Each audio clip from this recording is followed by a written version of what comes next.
정청래 당대표의 속개 선언으로 더불어민주당 제196차 최고위원회를 속개하겠습니다. 최고위를 속개하겠습니다. 먼저 정청래 당대표의 모두 발언이 있겠습니다.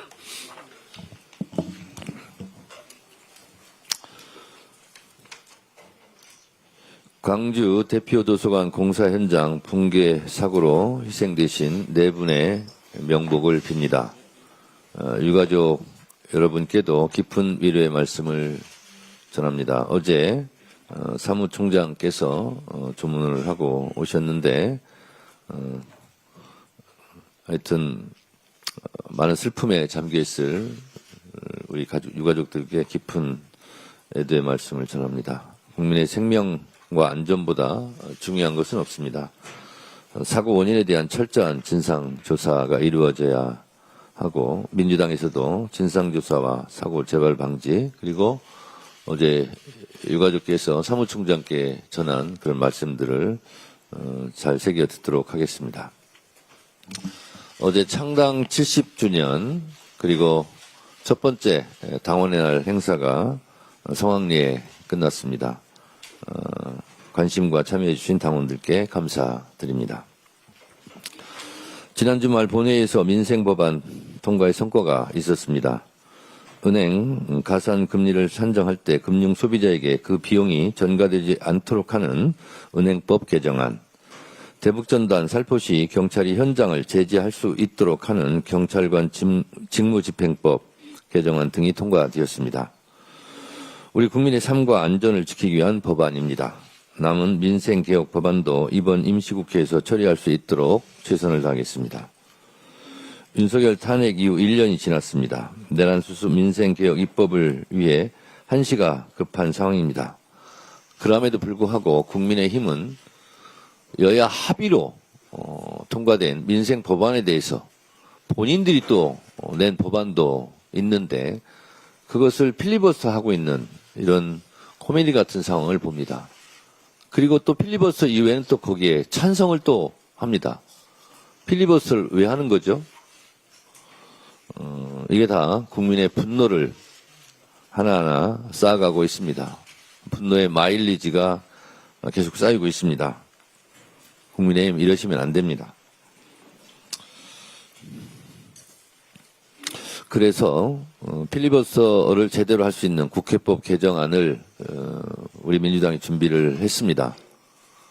조속한 통과를 위해서 노력하겠습니다. 오늘로 180일에 걸친 내란특검 수사가 종료됩니다. 내란특검은 내란 핵심 가담자 24명을 재판에 넘겼습니다. 지기현 재판부의 엉터리 법 해석으로 석방됐던 내란숙의 윤석열을 재구속시키는 성과도 거뒀습니다. 분명 의미 있는 진전입니다. 조은석 특검이 수사를 잘했고 최선의 노력을 다했다고 저는 평가합니다. 하지만 여전히 밝혀야 할 의혹이 산더미입니다. 외환죄 의혹은 제대로 수사를 하지 못했고 노상원 수첩의 진실과 내란 공모자들의 실체도 여전히 안개 속입니다. 윤석열은 왜 내란을 일으켰는가? 내란의 진짜 동기가 무엇인가? 이 부분이 밝혀지지 않았습니다. 심지어 계엄 주요 가담자들이 잇따라 불구속되며 내란 은폐 가능성 역시 커지고 있습니다. 이미 종료된 재해병 특검과 곧 마무리될 김건희 특검 또한 마찬가지입니다. 구명 로비의 실체는 드러나지 않았고 손도 못 댄 김건희 국정농단 의혹이 차고 넘칩니다. 윤석열의 내란, 김건희의 비리 의혹, 최해병 사건의 구명 로비 의혹의 진실을 밝히는데 조희대 사법부가 해방꾼이 되었다는 국민적 인식과 분노가 높습니다. 추경호, 박성재 등 구속영장이 줄줄이 기각된 것도 참 납득하기 어렵습니다. 내란의 창끝이 12월 3일 그날 밤 조희대 대법원 회의로 향하는 것을 미리 차단하지 않았을까 하는 의구심도 큽니다. 이러니 조희대 대법원의 12.3 그날 밤 회의에서 혹시 내란 동조한 것은 아닌가 하는 강한 의구심을 갖는 것입니다. 추경호가 구속되면 국민의힘은 위헌정당 해산 심판감으로 국민의힘 해체하라는 국민적 분노가 있을 텐데 이것을 조희대 사법부가 미리 차단해 준 것은 아닌지 내란 청산을 바라는 국민의 의심이 조희대 사법부에 집중되는 것입니다. 이제 윤석열에 대한 분노가 조희대 사법부로 향하고 있다는 사실을 명심하시기 바랍니다. 오늘의 범죄를 덮는 순간 내일의 범죄는 더 대담해집니다. 내란 청산은 단순히 어제의 죄를 단죄하는 것이 아닙니다. 현재까지도 진행 중인 내란을 저지하는 일이며 미래의 헌정 파괴를 막는 안전장치입니다. 대한민국 민주주의를 파괴하는 반헌법 세력에게는 그 어떤 관용도 있어서는 안 됩니다. 이재명 대통령께서도 조금 길고 지치더라도 치료는 깨끗하게 해야 한다고 강조했듯이 완전한 내란 청산에 있어 당정대가 국민과 한뜻 한마음으로 최선을 다하겠습니다. 국민께 약속드렸듯이 내란 전담 재판부 설치, 3대 특검이 마무리하지 못한 내란 의혹에 대한 2차 종합 특검을 추진해야 합니다. 당정대가 원팀으로 똘똘 뭉쳐 남은 의혹까지 철저히 밝혀내겠습니다. 최근 MBC 보도에서 충격적인 사실이 드러났습니다. 내란 재판이 이례적으로 재판장 전원의 대면 회의를 거쳐 배당됐고 그 과정에서 인사 이동이 임박한 재판부 등을 제외한 약 10개 재판부만 전산 배당 대상에 포함됐다고 합니다. 그 결과 경제, 식품, 보건 사건을 주로 맡았던 지규현 재판부가 줄줄이 내란 사건을 맡게 되었다는 놀라운 사실입니다. 그동안 내란 전담 재판부에 반대하며 무작위 배당 원칙이 훼손된다고 강변하던 사법부였습니다.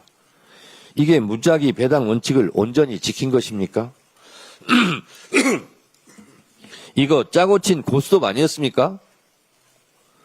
조희대 사법부의 원칙이란 자기가 필요할 때만 꺼내 쓰는 엿장수 마음대로 원칙입니까?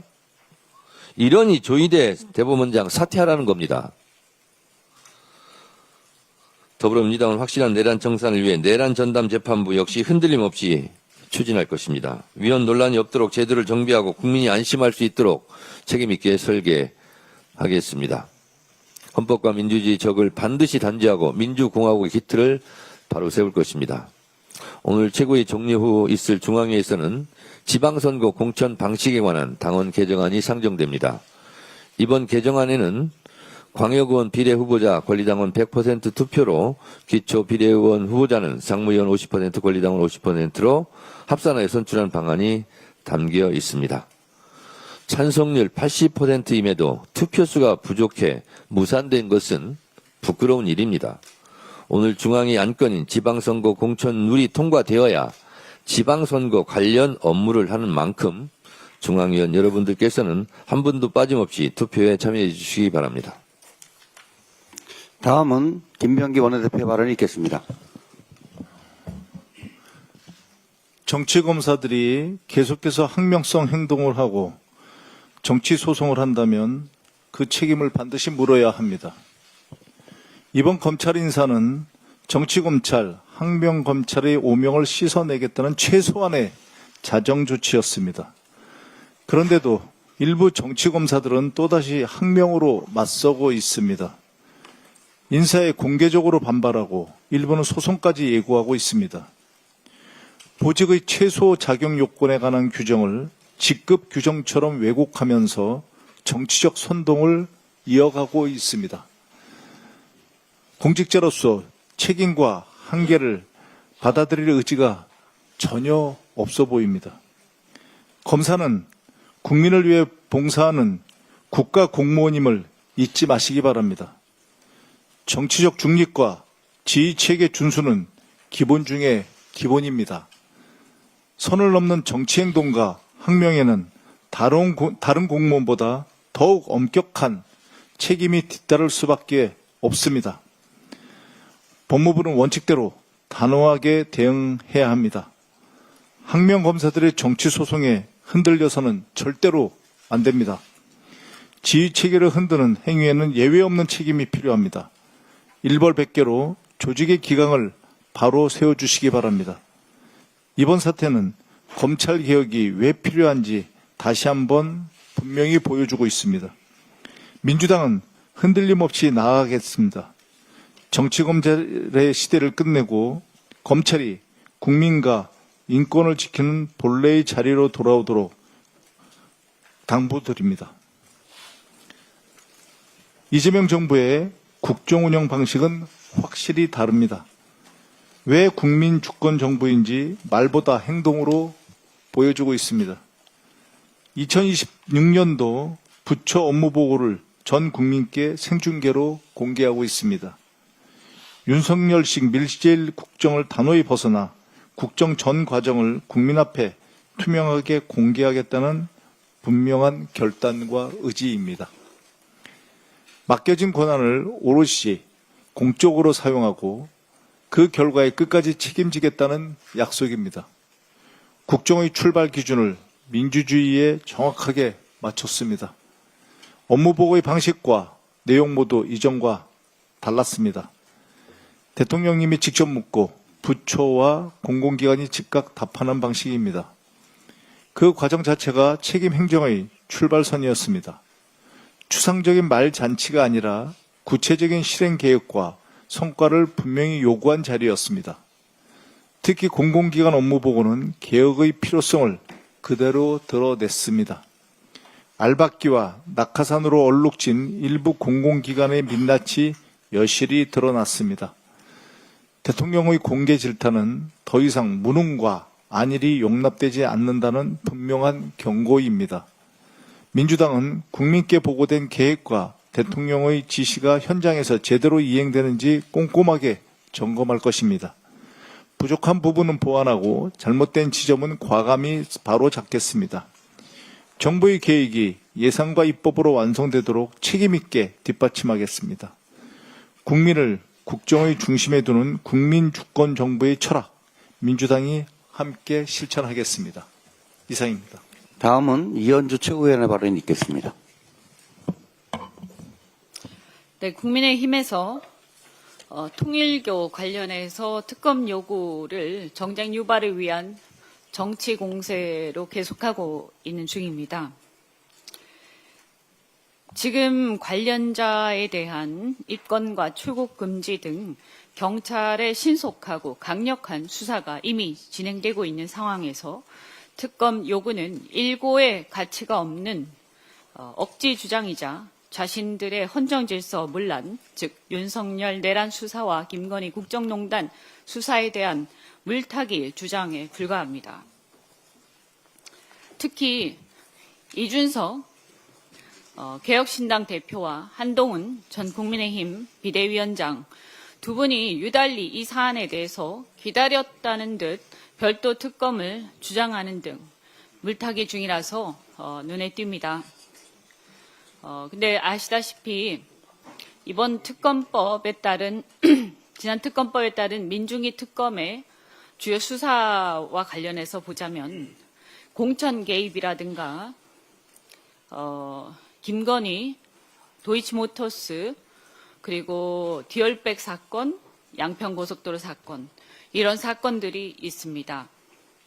근데 한동훈 전 대표는 당시에 법무부 장관을 했었고 또 국민의힘 비대위원장을 역임하는 등 책임 있는 지위에 있었습니다.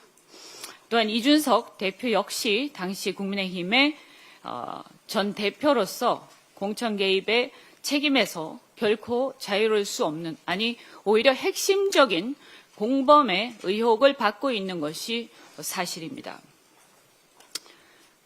한동훈 대표 같은 경우에 김건희 여사의 도이치모터스 주가 조작 사건과 관련해서 당시에 그 수사가 진행 중일 때 법무부 장관을 맡고 있으면서 검찰이 제대로 된 수사를 하지 않고 지연시키고 이렇게 진행되는 것을 그대로 묵과했습니다.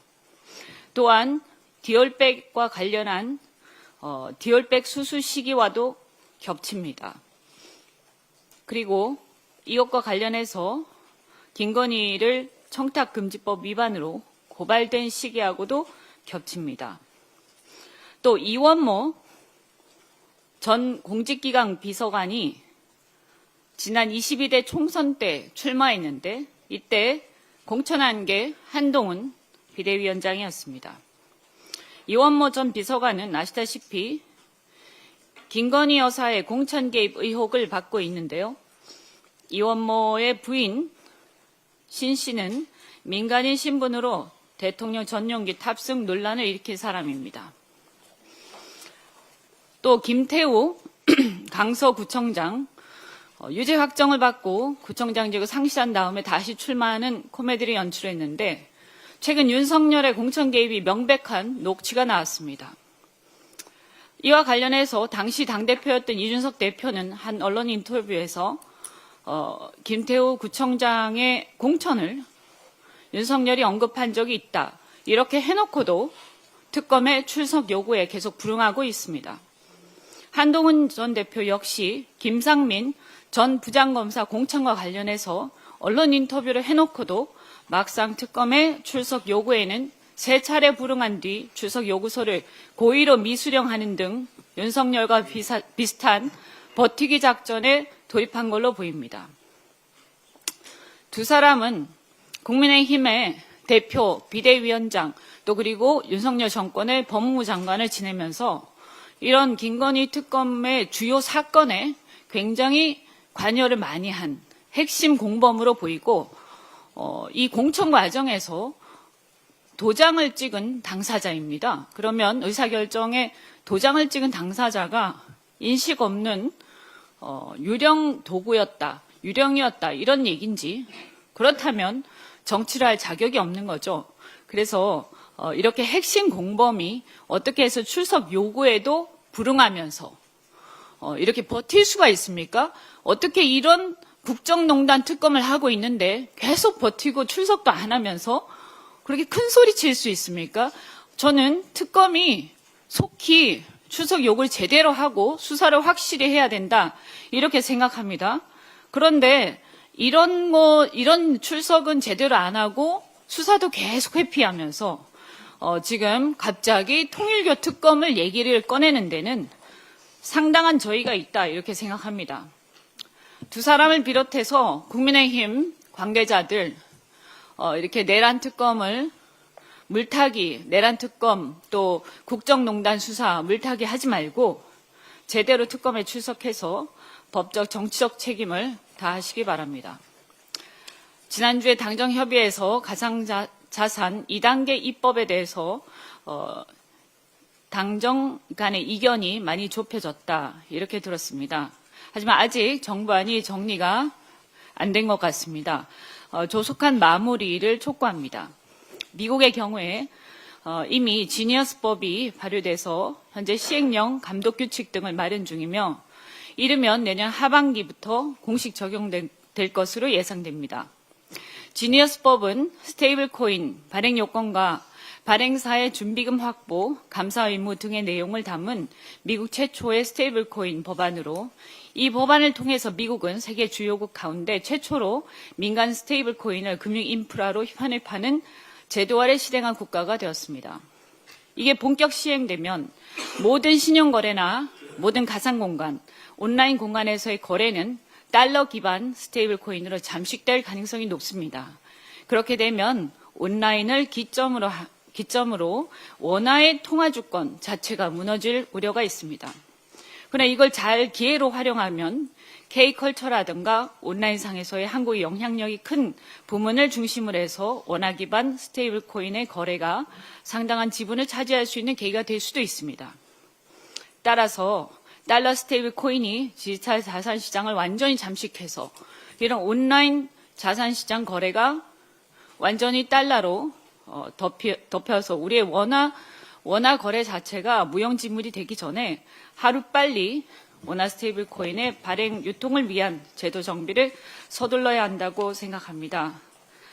이 미국뿐만이 아니라 유럽도 암호자산법을 시행하면서 관련 생태계 정비에 나서고 있는데요. 금융위원회와 한국은행이 감독 권한 등을 놓고 주도권 갈등을 빚는 모양이 비칩니다. 그러나 국익보다 부처 이익을 앞세우는 모양은 있어서는 안 된다고 생각합니다. 부처 이익보다 국익을 우선으로 해서 면밀하게 당정 협의가 진행되기를 바라면서 지금 논의되는 법안이 연내에 잘 마무리될 수 있도록 우리 당 지도부도 최대한 뒷받침하겠습니다. 이상입니다.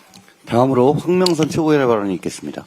네, 대통령의 정부 부처 업무보고가 전 과정 생중계로 국민 앞에 공개되고 있습니다. 이것은 단순히 형식의 변화에 그치는 것이 아니라 정책 집행의 전 과정을 국민 앞에 공개하고 책임지겠다라는 선택입니다. 또한 정책의 시작과 집행, 점검과 보완까지를 국민 앞에 그대로 공개하고 평가받겠다는 이재명 대통령의 국정운영 철학을 실천하는 것입니다.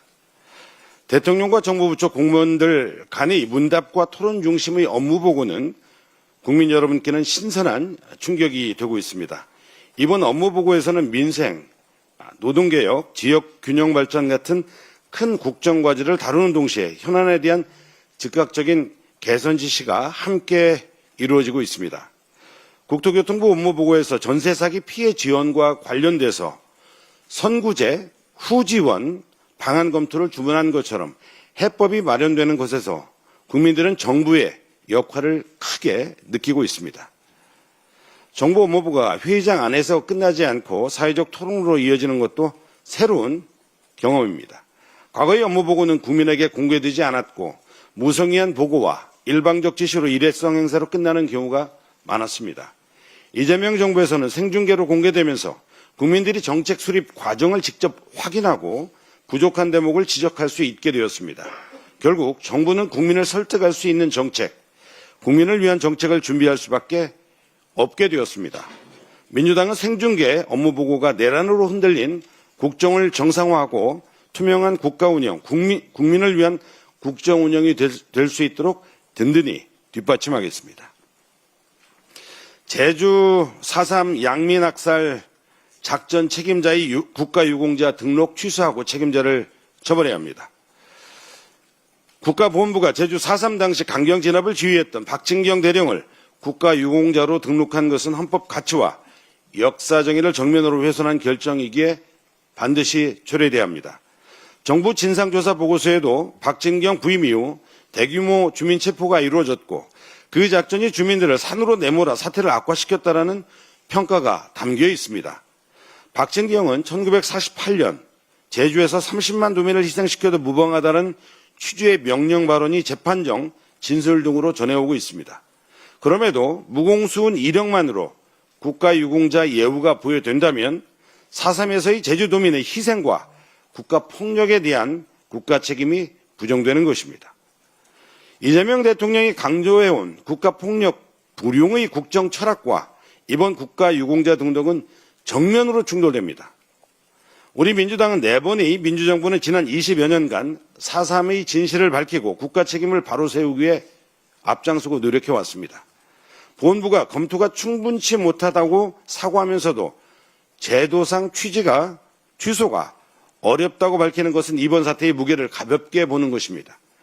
법이 문제라면 법을 고치고 무공훈장이 부당했다면 서원을 재검 중에 취소하고 국가유공자도 등록도 바로잡는 것이 국민주권 정부의 보훈 철학, 국정 철학입니다. 민주당은 국가 폭력 불용 원칙 아래 이 결정을 반드시 바로잡아 역사 정의와 헌법 가치를 끝까지 지켜내겠습니다. 이상입니다. 끝으로 서삼석 최고위원의 발언이 있겠습니다. FTA 피해 보전 직불제도 일몰 기간이 불과 5일 앞으로 다가왔습니다. FTA는 경제 선진화 및 산업 경쟁력을 제고한다는 국익의 목적으로 체결되었지만 그 피해와 충격은 오로지 농업인들 홀로 감내하고 있습니다. 수입량 증가, 가격 변동 등 상시화된 대의 불확실성은 여전히 농업을 어렵게 하고 있습니다. 한국농촌경제연구원에 따르면 한미 FTA 발효 후 농업법은 10년간 피해액은 연평균 6,774억 원이나 농업인들에게 지원된 피해 보전 직불금은 2013년 이후 2,724억 원에 불과합니다. 정부가 FTA로 피해를 입은 농업인들에게 지원하는 정책은 대부분 간접 지원에 불과하며 농업 현실이 좋아진 게 있는지조차도 의문입니다. 기후변화로 인한 불안정성은 커지는데 농수산물 가격도 농업인의 소득도 삶도 환경도 무엇 하나 나아진 게 없습니다. 오히려 현장에는 희망도 없습니다. 우리말에 아기를 봐주려면 엄마가 올 때까지 봐줘야 한다는 말이 있습니다. 아직도 새 정부 국정 철학을 이해하지 못하는 것 아닌가 하는 생각이 듭니다. 더구나 미국산 쇠고기는 2026년, 호주산 쇠고기는 2028년, 한중 FTA는 2034년 관세가 완전 철폐되는 등 대형 FTA 체결로 발생한 우리 농업인들의 피해가 앞으로도 눈덩이처럼 불어날 거라는 것은 자명한 사실입니다. 따라서 피해보전 직불제 연장은 정책적 선택의 문제가 아니라 국가의 약속이고 책무입니다. 앞으로도 FTA 협상은 계속되고 개방의 압력은 결코 멈추지 않을 것입니다. 이러한 지속적인 위협 속에 피해보전 직불제를 종료하는 것은 농업인의 국가 신뢰를 무너뜨리고 대외 협상력조차도 떨어뜨리는 요인이 될 것입니다. 또한 국가 경제의 첫 단추인 농업 부문이 입는 심각한 피해는 식량 안보를 더욱 악화시켜 결국 경제 전반의 경쟁력을 약화시키는 요인이 될 것입니다. 이미 이재명 정부 국정과제 68번과 69번에 국가전략산업으로 농업을 육성하고 농어와 소득 안전망 보강 등 국가 책임을 강화하겠다는 방향이 제시된 바 있습니다. 관련 부처 등은 적극적인 협의를 통해 자유무역협정 체결에 따른 농업인 등의 지원에 관한 특별법 개정을 조속히 추진하고 국회와 정부, 특히 재정당국은 현실을 직시하고 서둘러 FTA 피해 보전 직불제 일몰 기간을 연장하여 농업인들과의 최소한의 약속을 이행할 것을 강력히 촉구합니다. 이상입니다.